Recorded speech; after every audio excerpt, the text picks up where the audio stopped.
بسم اللہ الرحمن الرحیم۔ السلام علیکم، ہنا بٹ کے ساتھ آپ دیکھ رہے ہیں CID نیوز نیٹ ورک اسلام آباد۔ آج کی تازہ ترین خبریں۔ پارلیمانی بورڈ کا اجلاس، فیصل واؤڈا کو سینٹ کا ٹکٹ دینے کا فیصلہ برقرار۔ وزیر اعظم عمران خان نے پارلیمانی بورڈ کے اجلاس میں فیصل واؤڈا کو سینٹ کا ٹکٹ دینے کا فیصلہ برقرار رکھتے ہوئے کہا، فیصل واؤڈا کی پارٹی کے لیے خدمات ہیں۔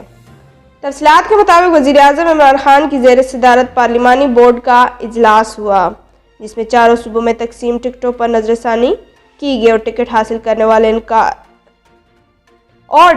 کرنے والے ارکان پر اعتراضات کا جائزہ لیا گیا۔ سینیٹ الیکشن PDM کو بڑا دھچکا، اہم امیدوار کے کاغذات نامزدگی چیلنج۔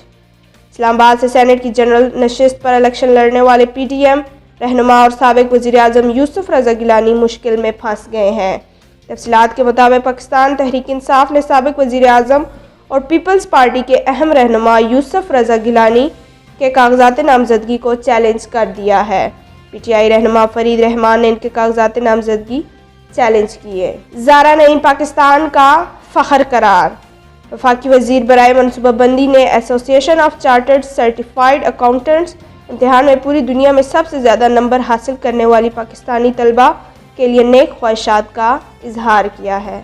PS 88 ضمنی الیکشن، مخالفین کے ایک دوسرے پر دھاندلی کے الزامات۔ کراچی سندھ اسمبلی کے حلقے PS 88 ملیر پر ہونے والے ضمنی الیکشن میں مخالف امیدواروں نے ایک دوسرے پر دھاندلی کے الزامات عائد کرنا شروع کر دیے، جبکہ کئی مقامات پر کارکنان بھی آمنے سامنے ہوئے ہیں۔ وفاقی کابینہ کا اجلاس کل طلب، وفاقی ملازمین کے لیے ڈسپریٹی ریڈکشن الاؤنس کی منظوری کا امکان۔ اسلام آباد وزیر اعظم عمران خان نے وفاقی کابینہ کا اجلاس کل طلب کر لیا ہے، جس میں وفاقی ملازمین کو ڈسپریٹی ریڈکشن الاؤنس دینے کی منظوری کا امکان ہے۔ تفصیلات کے مطابق وزیر اعظم عمران خان نے وفاقی کابینہ کا اجلاس کل طلب کر لیا ہے۔ وفاقی کابینہ کا آج ہونے والا اجلاس ملتوی کیا گیا تھا۔ ٹرمپ شام کے صدر بشار الاسد کو قتل کروانا چاہتے تھے، سابق مشیر کا انکشاف۔ امریکہ کے سابق صدر ڈونلڈ ٹرمپ کے مشیر قومی سلامتی کا کہنا ہے کہ ٹرمپ شام کے صدر بشار الاسد کو قتل کروانا چاہتے تھے۔ انہیں اس اقدام سے یہ کہہ کر باز رکھا گیا کہ یہ اقدام جنگ تصور کیا جا سکتا ہے۔ پاسپورٹ کی فیس سے متعلق بڑی خبر آ گئی۔ وفاقی وزیر داخلہ شیخ رشید نے پاسپورٹ کی فیس آدھی کرنے کا اعلان کرتے ہوئے کہا، نادرا ایک دن میں 1 لاکھ شناختی کارڈ ایشو کرے گا۔ تفصیلات کے مطابق وفاقی وزیر داخلہ شیخ رشید نے میڈیا سے گفتگو کرتے ہوئے کہا کہ ساری سیاست اب 3 مارچ کے الیکشن میں ہوگی اور انشاءاللہ 4 مارچ کو عمران خان سینٹ میں سرخرو ہوگا۔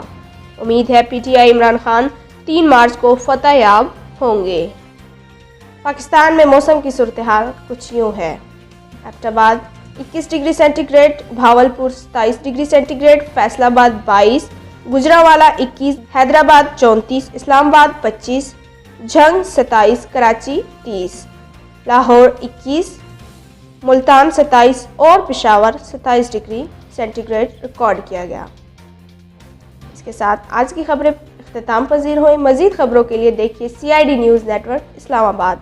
اگر آپ نے ابھی تک ہمارا YouTube چینل سبسکرائب نہیں کیا تو سبسکرائب کریں اور ہمیں Facebook پہ فالو کرنا نہ بھولیے گا۔